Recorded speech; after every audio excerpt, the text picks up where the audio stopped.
वर्तमान समय आरोही द्वापर का 318वां वर्ष है और इसका विस्तृत गणना स्वामी तीसरे गिरी गुरुदेव ने किया है। किस समय आरोही द्वापर युग का 318वां वर्ष चल रहा है और ये पुस्तक इस लक्ष्य के लिए लिखी गई है कि सभी में एकता स्थापित करे, जो कन्फ्यूजन हो वो दूर हो। घटना है 1894 की। प्रयाग में कुंभ लगा था। लाहिड़ी महाशय ने स्वामी तीसरे गिरी को निर्देश दिया कि कुंभ घूम कर आए। जब स्वामी तीसरे गिरी यहाँ पर आए तो उन्होंने कहा कि हजारों की संख्या में यहाँ जो साधु संत हैं कोई आत्मज्ञानी नहीं है, सबके अंदर में कुछ बाहर कुछ। फिर ये भी कहा कि पाश्चात्य के वैज्ञानिक जो मानव की सेवा के लिए निरंतर सेवारत हैं, उनके लिए भारत के आध्यात्मिक शिक्षा का ज़्यादा महत्व है। वनस्पति की ऐसी जगहों पर शिक्षा दी जाए जिसको वो समझे ही ना। यही सब विचार कर रहे थे कि इसी वटवृक्ष के नीचे महातार बाबा ने स्वामी तीसरे गिरी को बुलवाया और स्वामी के पद से विभूषित करते हुए कहा कि हाँ, तुम्हारी बात सही है। पश्चिम के लोग तैयार हैं भारत की आध्यात्मिकता को सीखने के लिए। और ये भी कहा कि कोई एक शिष्य आएगा आपके पास, उसको प्रशिक्षित करिएगा बाहर जाने के लिए। वो परमहंस योगानंद थे। आइए और गहराई में हम चले। ये जो पुस्तक लिखी गई है इसका लक्ष्य सिद्ध करना है कि जिसे हम ईसाई धर्म कहते हैं, पश्चिम में जिसको मानते हैं और पूरब में विशेष करके भारतवर्ष में जिसे सनातन धर्म कहते हैं, और ऐसे अनेक धर्म हैं जैसे इस्लाम भी है, गौतम बुद्ध की शिक्षा है जिसे बुद्धिज़्म कहते हैं, महावीर स्वामी की शिक्षा जैनिज़्म कहते हैं। ऐसे अनेक तरह की शिक्षाएं हैं।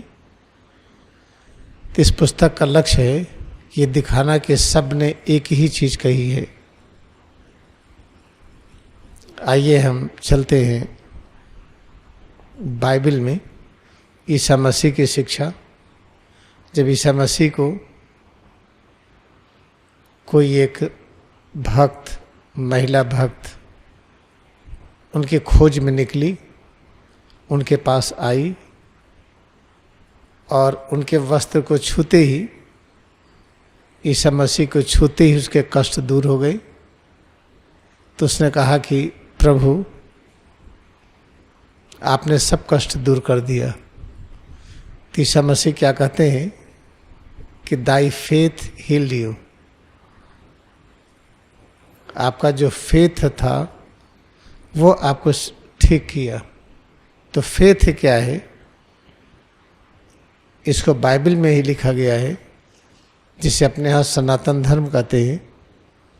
जैसे दुनिया की सारी चीज़ें हैं, अनेक प्रकार के विचार हैं, अनेक प्रकार की रचनाएं हैं, परमाणु जगत है, अणु जगत है, वनस्पतियाँ, पेड़ पौधे, जीव जंतु, ये सब हैं जिनके बारे में सोचते हैं कि हैं क्या ये।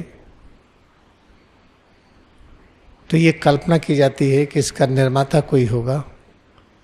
फिर ये देखते हैं चीज़ें आई और चली गई, जन्म हुआ, मृत्यु हुआ, ये सब देखते हैं।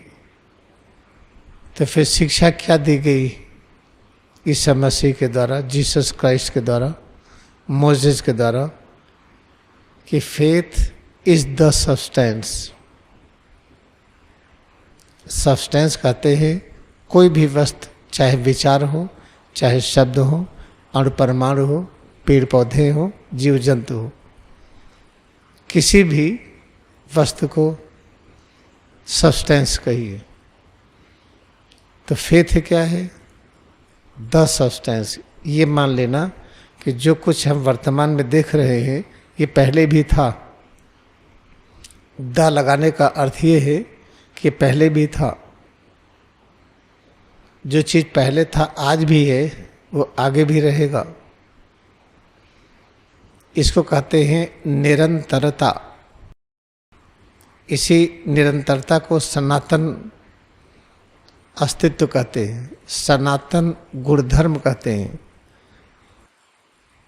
तो सनातन धर्म का अर्थ क्या है? कि जो कुछ है वर्तमान में ये पहले भी था, आज भी है, आगे भी रहेगा। जो इसको जान लेता है उसके सभी कष्ट दूर हो जाते हैं। जानने का अर्थ क्या है? जानत तुम्हें तुम्हें हो जाई। जब हम फेथ को जान लेंगे तो एक समय में हम अतीत में, वर्तमान में, भविष्य में, तीनों में होंगे। हम अपनी सर्वव्यापकता की अनुभूति करेंगे। इसीलिए ये शिक्षा जो जीसस क्राइस्ट की है, मोसेस की है, वो यही है, faith is the substance of the things hoped for. जो कुछ थिंग्स दिखाई पड़ रही है ये है क्या? ये इटर्नल है। लेकिन इसका एविडेंस, इसका प्रमाण हम कैसे देखेंगे? हम प्रमाण आँखों से नहीं देख पाएंगे, मन और बुद्धि से नहीं समझ पाएंगे। अभी हम मनुष्य हैं, हम मानव के रूप में इस प्रमाण को नहीं समझ पाएंगे। हमें मानव अस्तित्व को ऊपर उठा करके पैगंबर बनना होगा, तब ये समझेंगे हम। तो क्रिया योग ध्यान मानव अस्तित्व को पैगंबर में रूपांतरण की क्रिया है और यही सनातन धर्म का अभ्यास है, यही बाइबल का अभ्यास है। जब क्रिया योग ध्यान करेंगे तो सनातन धर्म की ओर हम आगे बढ़ते हैं। एक दिन आता है कि हम समझ जाते हैं कि जो कुछ वर्तमान में है ये पहले भी था और ये आगे भी रहेगा। वही स्वामी तीसरे गिरी जब महाअवतार बाबा ने निर्देश दिया, एक किताब लिखी जिसमें दिखाइए जो ईसा मसीह की शिक्षा है, जो मोसेस की शिक्षा है, वही शिक्षा सनातन धर्म की है। दोनों में अंतर नहीं है। तो ये पहला सूत्र है, सूत्र 1, कि Parabrahm is everlasting complete without beginning और end, it is one individual being. Parabrahm एक है, अविभाजित है, वही है, उनके अलावा कुछ भी नहीं है। तो अब जैसे समुद्र है, कहते समुद्र एक है, अविभाजित है, समुद्र के अलावा कुछ भी नहीं है, तो लहर क्या है? समुद्र की लहर को क्या कहेंगे? कि समुद्र ही लहर के रूप में है। जिसे लहर कहते, समुद्र ही लहर बन गई है। ऐसे पूरा दृश्य जगत है क्या? अगर परब्रह्म एक है, दो नहीं है, अविभाजित नहीं है, सर्वव्यापी है, अमर है, तो ये सब क्या दिखाई पड़ता है? परब्रह्म में ही सब रूपों में प्रकट हो रहे हैं। तो जो थिंग्स है, हम और आप हैं, ये पूरा जो ब्रह्मांड है, इसी को द थिंग्स कहते हैं। जो हम बोल रहे हैं, ये आवाज़, जो हमारे विचार हैं, आपके विचार हैं, इसी को द थिंग्स कहते हैं। तो वही इसमें बहुत स्पष्ट दिया गया है कि faith is the substance of things hoped for, evidence of things not scene. किसका प्रमाण नहीं देख सकते मन बुद्धि से। ये जो थिंग्स है, जो हम बोल रहे हैं, जो आप बोलते हैं, जो हमारा विचार है, जो आपका विचार है, जो दृश्य जगत है, ये शाश्वत है। ये पहले भी था, आज भी है, आगे भी रहेगा। लेकिन एविडेंस, प्रमाण, ये संभव नहीं है। प्रमाण कब संभव होगा? अगला लिखा हुआ है, यह हिब्रूज का 11:1 में लिखा है, now faith is the substance of the things hoped for, evidence of things not scene. कि जो फेथ है, जो थिंग्स है, जो दिखाई पड़ती, ये अनंत है, इटर्नल है, पहले भी थी। द सब्सटेंस, द का मतलब है पहले भी थी और आगे भी रहेंगे। फिर इसको कैसे हम अनुभव करें? मन बुद्धि से इंद्रियों से अनुभव नहीं होता। अगला वाक्य है, and Jesus said when ye have lifted up the sun of man then shall ye know that I am he. हम लोग ईश्वर अपनी मनुष्य के संतान कहते हैं ना, इसमें कह जाए मनुष्य के संतान, मनुष्य के स्वभाव को हम ऊर्ध्वगामी कर दें। जब ऊर्ध्वगामी कर देंगे तब पता चलेगा ये सच कि जो को दिखाई पड़ रहा है परमात्मा ही सब रूपों में है। यही तो श्रीमद् भगवद गीता में कहा गया है, धृतराष्ट्र उवाच।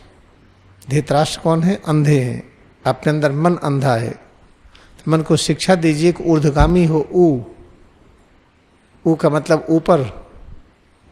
जब मन के अस्तित्व को ऊर्ध्वगामी कर दीजिए और उसके बाद जो कुछ हम वाच का मतलब आहार विहार जो देखेंगे सुनेंगे समझेंगे वो सब तब सही होगा, इसके पहले नहीं।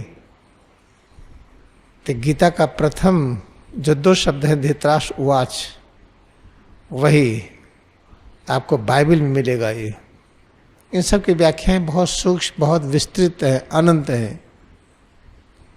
बस इतना जान लीजिए, ईसा मसीह की शिक्षा, भगवान राम की शिक्षा, भगवान कृष्ण की शिक्षा, महर्षि पतंजलि, कबीर नानक, गौतम बुद्ध, महावीर स्वामी, मोहम्मद साहब, सबकी एक है। और एक कैसे है समझ में नहीं आता है, इस लाड़ी महाशय के माध्यम से क्रिया योग का आगमन हुआ। अब क्रिया योग ध्यान करिए तो बिल्कुल समझ में आ जाएगा। जैसे बाइबल का ये पैसेज जो 2 मैंने आपको पढ़ करके सुनाया, इसलिए होली साइंस का रेफरेंस भी हम आपको दे रहे हैं। Now faith is the substance of things hoped for, the evidence of things not seen. तो और उसको कैसे देखेंगे हम? Then said Jesus unto them when I have lifted up the sun of man then shall ye know that I am he. I am he means whatever I am, whatever thinks this, it is God has become this. And God is immortal, it means it is the substance, it is also immortal. ये है John 8:28 और Hebrew 11:1। तो यही तो हमारी श्रीमद् भगवद गीता कहती है, और यही तो बाइबल की भी शिक्षा। दोनों में अंतर कहाँ है? तो इस तरीके से देखिए, ईसाई धर्म अलग, सनातन धर्म अलग, इसकी जो झगड़ा मचाई हुई है ये बहुत ही गड़बड़ है। तो हम सबका लक्ष्य है, तो फिर क्या करें? तो क्या हम ईसाई धर्म अपना लें? नहीं, आप सनातन धर्म अपनाइए तो पता चलेगा कि आप ईसाई धर्म भी अपनाइए। आप बुद्धिस्ट भी हो गए हैं, जैनिज्म भी हो गए हैं। हिंदू धर्म इसलिए आपको आसान लगेगा कि आप भारत में हैं, इन सब के बारे में समझने में आसानी होगी। लेकिन अगर आप क्रिश्चियन हैं तो कोई ज़रूरत नहीं किसी और चीज़ को अपनाइए। आप ईसा मसीह के सिद्धांत पर चलेंगे तो पता चलेगा सनातन धर्म यही है, इस्लाम भी यही है, बुद्धिज़्म भी यही है, जैनिज्म भी यही है। इस तरह से दोनों में अंतर नहीं है। आज हम लोगों ने संक्षेप में क्या समझा, अभी धृतराष्ट्र उवाच के बारे में हम बताएंगे आपको, तो स्पष्ट हो जाएगा। धृतराष्ट्र उवाच वही है जो जॉन 8:28 में जीसस क्राइस्ट ने कहा है, हम अपने मानव अस्तित्व को ऊर्ध्वगामी करें। ऊर्ध्वगामी कैसे किया जाता है? जब क्रिया योग ध्यान करते हैं तो अंदर में बहने वाला जो भी जीवन तत्व है ये अंतर्मुखी होता है, और फिर सिर और रीढ़ की ओर जाना ही अंतर्मुखी होना है। फिर वहाँ से ऊर्ध्वगामी होता है, उत्तराभिमुख होता है। जब ऐसा करेंगे तब ये पता चलेगा कि आई एम ही। तब पता चलेगा कि waves are nothing but ocean has become wave. समुद्र की लहर अलग नहीं है, समुद्र ही लहर है। हम लोग अलग नहीं है, प्रभु ही हमारे रूप में है। ये तो इस्लाम में भी कहते हैं कि एक खुदा है, एक भगवान है, बाकी को नहीं मानते हैं। हाँ, एक भगवान है, बाकी को सबको नहीं मानते हैं, यहीं पर वो भूल कर गए। भगवान एक है सही है, लेकिन आप भी तो कुछ हैं।